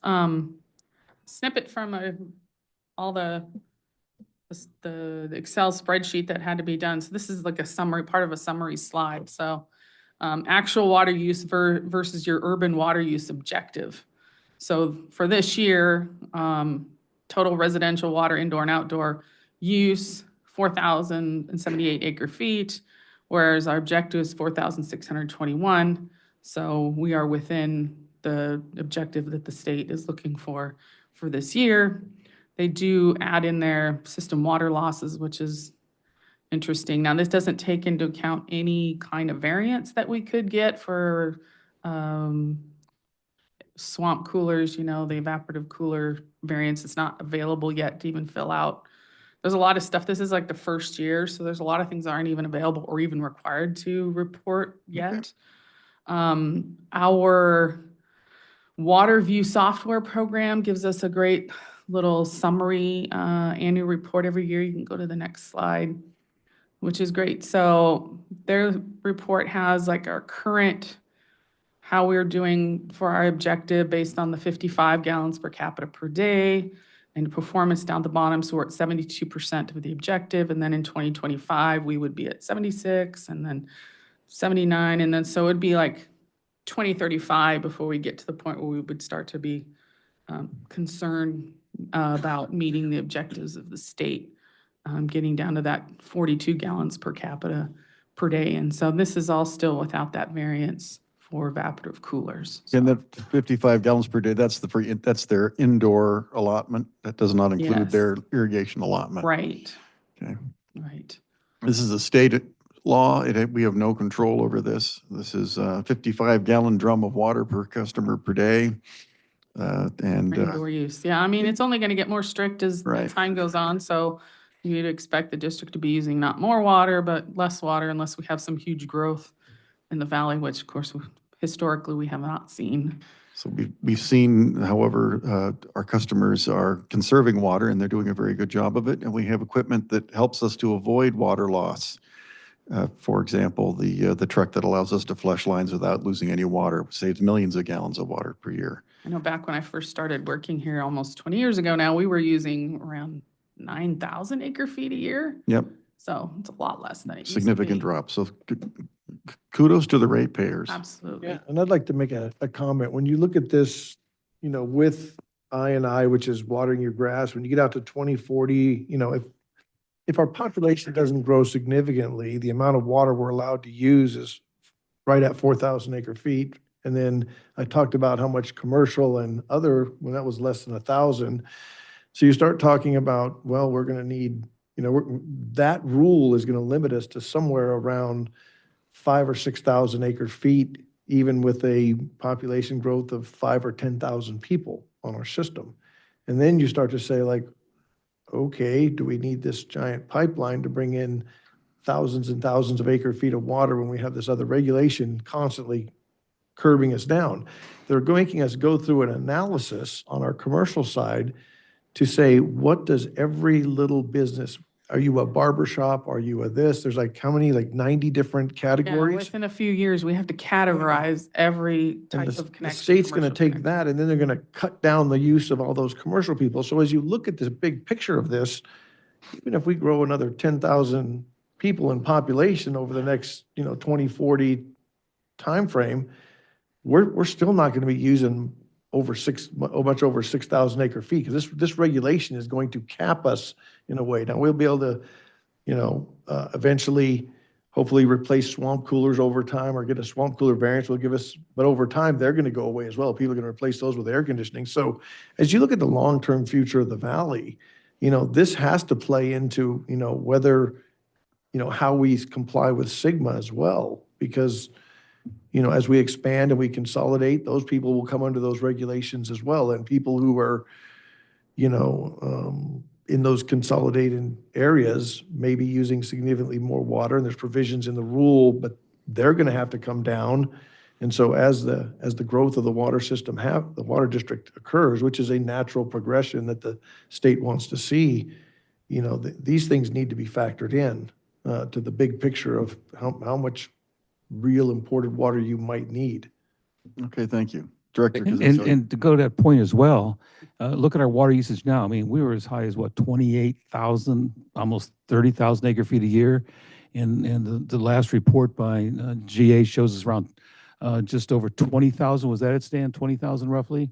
I believe the last For one. all users. For all users, Wow. including farming. So if you look at that, that we know that commercial farming is leaving a value of that 20,000, somewhere between 8 and 10,000 is theirs. Say 8,000. So basically, again, what George is saying, I'm just trying to say that all that needs to be taken into account when we look at what kind of projects and what water we actually need here. I think it's important for everyone to understand that INI, George, that the irrigable, not irrigated. So that's basically land that you have that you could plant something on, but that you're not currently watering. And the state gives you a certain percentage of that land now, 20%, that's going to go away. So if you have dirt lot and you're getting some allocation for that now, in the future, you get nothing. And I think everybody needs to know that. Yeah. So yet other ways the state is, cutting back on our ability, just how much water we can use. And, they talk about bringing the pipeline and connecting to our system. That's not a good idea because we're going to be limited on what our system can provide. Okay. All right. Any other comments on conservation? Anybody in the public who has a question or a comment? Okay, then let's go to financial status, number 8.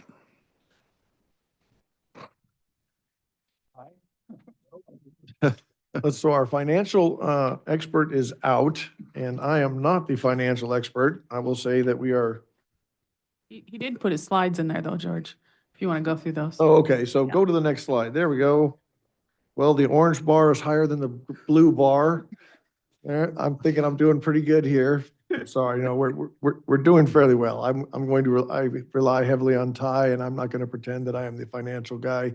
I will say that our discussion today, we are doing just fine financially, and we will get into great detail on that at our board workshop. So I will leave it at that. So we're comparing the 2020 and the 2025 budget in that last slide?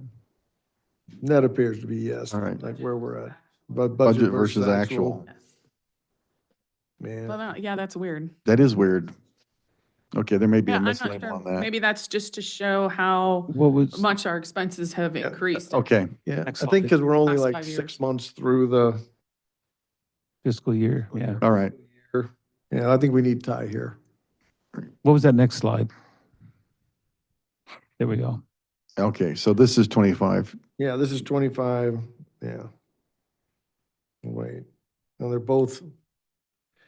One's budget, one's actual. Okay, so the budget, I guess the blue bar is how much we have budgeted for the entire year, and the orange bar is how much we have spent to To date date. during the year. So that means we're about halfway through the year.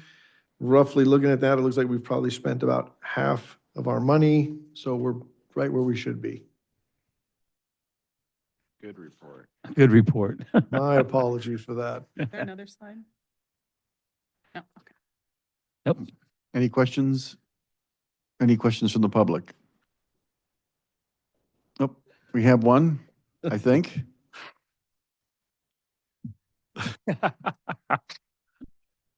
Judy Decker, forgive me if I make a mistake, but my recollection is that a comment was made at the GA meeting that the water district had $100 million of deferred projects.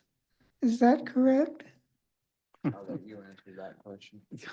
Yeah, it was also referred to that we have a dilapidated system. So no, I don't believe anything that was said by that. That was off the cuff, not true. It was a misrepresentation, Yeah. flat out. There's nothing else to say about it. Who made that comment? I'm not going to say. All right, We all know, so I just don't need to say. all right. Yeah. I mean, is there deferred Has there been some certain maintenance and projects that are deferred? Yes, of course, that always happens. That's part of why we're doing a rate study to correct those. Is our system dilapidated? In no way. Once we get the Northwest Transmission Line, we'll be looking much better. There's always more projects. We have the Springer line in work. We are constantly upgrading our system. A good example is, look what happened with the earthquake. Exactly what I was going We to say. survived the earthquake. Everything was in fairly good shape. We had some damage that showed up afterwards, but Not you the lose water water. never shut down. So I'm proud of this district. I'm proud of the people that work here, the operations, finance, all of them.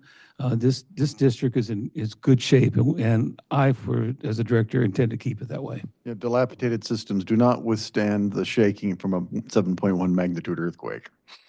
And we do have planning documents to show all of those things that we believe need to be improved. And will be discussed at Will be the, discussed at the workshop. at the workshop. Very well. Okay. All right, item 9, conservation. Yeah, Probably one slide with that. I bet. conservation, we're doing well. We use more water than we did last year. We need to continue to conserve water. The state regulations are going to force us to continue to take measures to conserve water. We've talked a lot about various programs. One of the things we spend a lot of time talking about is trying to figure out how to get money out of the state so that we can move forward with replacing swamp coolers with AC units and potentially with coupled with solar panels to power them. It's going to be a difficult fight to get that kind of money, but in this particular environment, there's multiple benefits. I mean, the most obvious being that it is the next big target. We've estimated that swamp coolers use somewhere in the neighborhood of 1,000 to 1,500 acre feet a year of water in this valley, which is a significant number considering SGMA and the other regulations that we face. So that seems to be the next big target. And that's where we look to the future, but getting money to do that is going to be extraordinarily hard. I have a comment, if you don't mind, No, Mr. go President. The GSP, as part of one of the solutions for us here, was conservation. Is there any reason that we can't approach the GA? I mean, if you were to look at replacing swamp coolers with split systems here, I can't come up with a number, but let's say it's $10 million. And I might be high on that. Isn't there some way that, since part of the plan was conservation, that the GA could let loose of some of that money they're collecting from us to put towards that? Is it a question you can ask them, George? That's a question I'll gladly ask him. Thank you. That's a good question. All right, directors, any other comments or questions? I would just note that the state has made it mandatory now that any replacement of HVAC systems have to be heat pump. And they're going to be encouraging more and more people to convert their AC and heating systems in their homes to heat pump technology over the next few years. So there may be, since they see it as a step forward to achieving other goals, there may be some resources available at the state level to help for disadvantaged communities. And maybe that's something that we could pursue. Okay. All right, is there any comment or question from the public? Okay, we have one. Yes, Mike Neal again. Just addressing this point that seems to keep coming up about we're going to save water by getting people to get off of swamp coolers and go to air conditioning units. Now, for some persons, that's probably feasible. This would have to be in the case of for whatever reason, you have a house that's been built in maybe the last 20 years. It's fairly well insulated. There's dual pane windows and so forth. And the water cost goes way up. Would have to go way up for it to end up that even those persons are not spending significantly more on their electric bill than they would on their water bill, making a switch over from swamp coolers to AC. And I'd be hard to convince me unless somebody has hard numbers if even the newer systems are so efficient that it's not going to cost you like another probably $300 a month extra in expense to run that AC system as it would over you. I mean, I can run 2 swamp coolers on my house. It's a 70s model house. It's not insulated tremendously well. and I could still stay under the 2,000 cubic feet or maybe just a little bit over that. And I've got, yard and other things to plant outside, to water outside. For people like myself, I guarantee you, for whatever reason, I was forced to go to AC to cool that house, even with newer systems. I'm paying $400 or more electric bill easily a month. In the future, it's going to just get worse and worse. So I think you're gonna have a hard time convincing people voluntarily to make that switch over. And, then you have to wonder, well, then you also have the overall factor of California is not seen to their electric grid system very well at all. If you dump all these people onto AC in the summer and increase the load on the power grid, then what happens? Do you throw, I think we went through a couple of points in time last summer where, we're going to have to do rolling blackouts. We don't have enough electricity for everybody. So throwing more people onto the grid with higher electric use is also problematic in and of itself. Okay, thank you for your comment. And George, we can make a comment that the staff is currently working on implementing a evaporative cooler survey for the public, which hopefully will have that dual purpose of being able to start the evaporative cooler variance process, as well as seeing what we need to move people over from evaporative coolers to AC units. So we're working on it. Sounds like you just did. Yeah, you did a good job. Okay, Thank you, Jason. were there any other comments? All right, then let's move on to item 10, please, arsenic treatment facilities.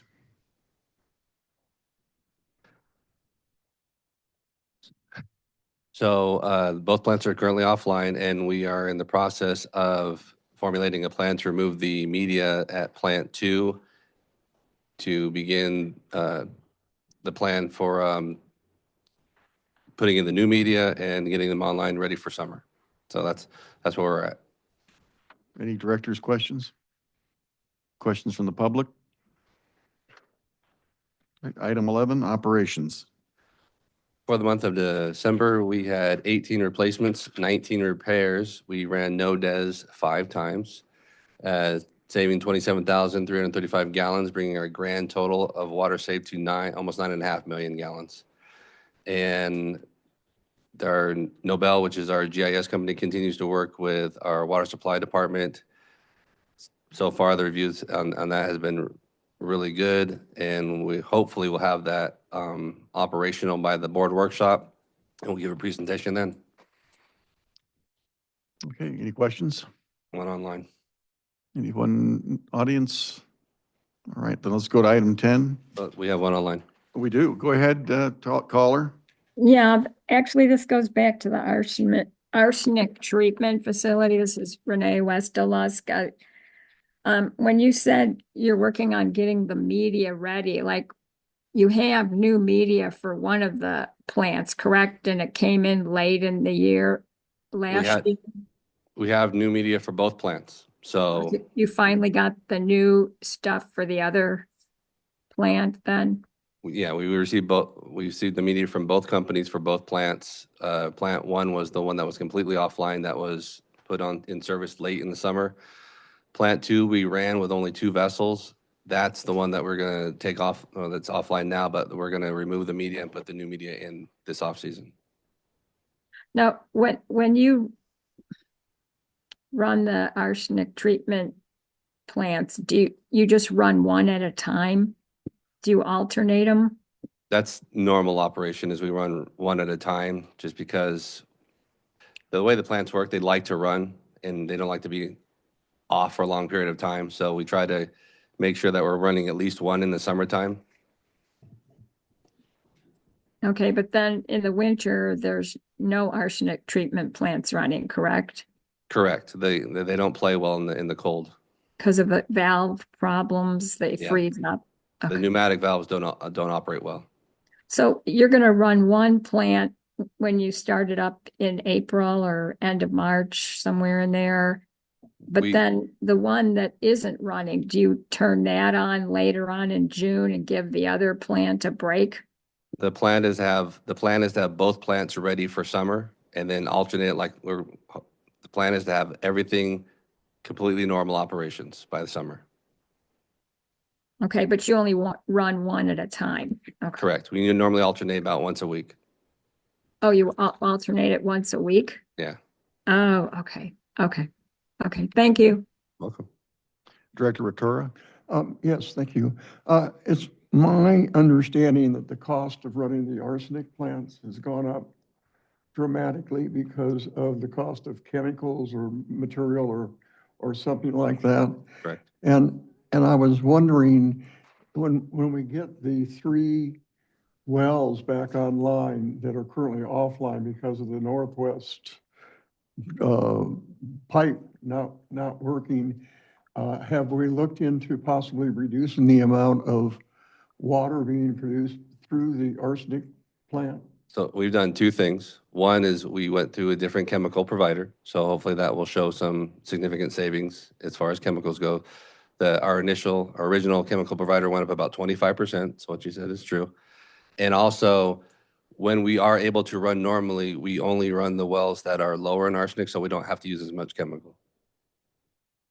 So but we Okay, so we we're do- trying to reduce the cost of the we try to reduce the cost as arsenic much as possible. supply. Yep.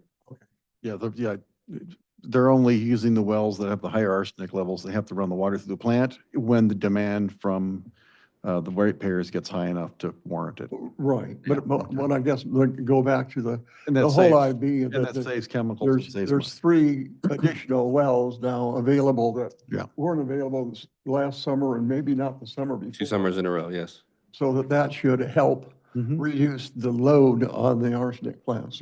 Correct. Okay. All right. All right. Anyone else? Then we'll go to item 12, board comments and future agenda items. Let's start with, the numbering system is out of whack on the page. I noticed that. Start with Director Kaczynski. Oh, not a lot of comments. I think everything's been said during this meeting. I want to assure the ratepayers that this adjudication, the studies we're doing, all the work that we're doing is to bring the best possible solution to this valley based on the actual required usage and what the expected growth is of the community. So we're not doing this just to be doing it. We're doing it because I feel very strongly that this community, and anything we look at as a community, has got to be cost effective. The last thing I want to do is make this community unlivable because of costs on water alone. You talk about electricity costs going up, Mike, water costs would just bypass those. And it's just something we can't do as a community. If we're going to be sustainable and we're going to have people living here, continue to live here, including those on fixed incomes, we've got to continue the path we're going down as the water district. And I appreciate all the support. I know we have a lot of support out there. I continue to hear about it. And you know, one solution I want to bring up that Renee said about this millions of dollars, that if for some reason, all of a sudden, out of the blue, the GA would agree that scientists to scientists, everybody can sit down and lock themselves in a room and come out with an agreement, boy, that would sure save a lot of legal fees. And I wish that could happen, but I don't foresee it.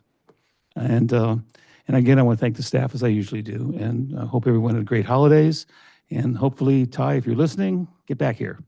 Oh, and the last thing is go Notre Dame. Thank you. All right. I'm Griffin. not going to repeat everything he said, but I agree 99% of his comments except for Notre Dame. So. But I want to thank the staff, but also I want to give a heartfelt condolence to everybody that lost their lives and the fire victims down there. And if there's anything in this community we can do, I know we always stand up and do it. So my thoughts are with them. Okay. Director Rotora.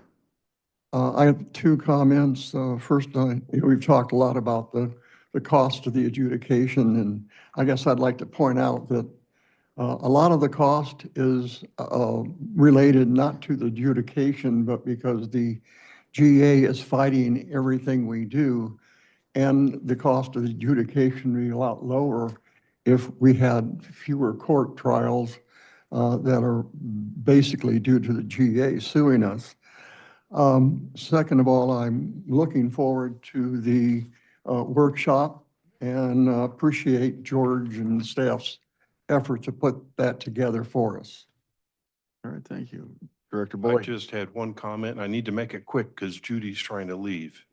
I want to extend my sincere appreciation for the amount of public we had participate in the meeting tonight. This is very refreshing to see. I hope we didn't scare you away. No, as a matter of fact, I was going to tell you earlier, my daughter-in-law's uncle lost his house in Altadena. Oh, dear. Yes. And Sorry to hear I that. read this afternoon that, excuse me, Jim, a group of lawyers has already filed suit against the Edison Company, thinking there was failure in Eaton Canyon of them shutting off their power. And as you all surely know, if they are sued and found liable, we all will be paying Certainly the will. bill. Certainly will. Okay. Thanks for coming, Judy. And to the rest of you, I don't recognize all of you, but I appreciate you coming, and I hope we didn't scare you away from the microphone to come up and speak your piece. But we do have a workshop going on next week. We'll give us more insights to what we do here. And if you're concerned, I suspect some of you are concerned about the rate study that's coming up. That'd be a good chance for you to kind of see in a relatively short period of time why, what our expenses are, why are these needs for new rate studies, and it's our chance to inform you. I guess we get a 218 process that's coming up next month as well, which will provide even more detail. But thank you for coming. It's good to see some faces in the audience. It's usually not like this. Well, Mike's here, and sometimes we have Mr. Kirby, but and Skip. Yeah, hello, Thanks for Skip. coming. Yeah, We had city council here tonight. I know. Thanks All right. again. Thank you. So preparedness, the surgeon and his son and a neighbor took the time down in the Pacific Palisades area to prepare themselves for fighting wildfires. And their houses and a house of another neighbor were saved because they had the equipment and the training, and they'd done the preparedness that allowed them to stand and fight the flames. So I do this occasionally. I'm sure you're all thrilled to hear me do it again. Preparedness is key. We are expecting a large earthquake on the San Andreas sometime soon. It's overdue, and given all of the difficulties that FEMA has been experiencing lately, all the disasters across the country, it is likely that we will be on our own. So it's incumbent on all of us to have at least a month's worth of food and some extra water in our houses so that we can be prepared to meet that crisis. I also want to say thank you to the attendees. It's good to see you here. And I want to say we have a complicated water system, and we have an excellent staff to handle the operations and maintenance of that system. I want to thank the staff for their professionalism. And with that, I'm going to go to item 13. The date of the next regular board meeting is Monday, February 10th. And that will be the meeting where we will be talking about the rate study. And with that, I'm going to go ahead and adjourn this meeting at 7:52 p.m. Thank you again for your time.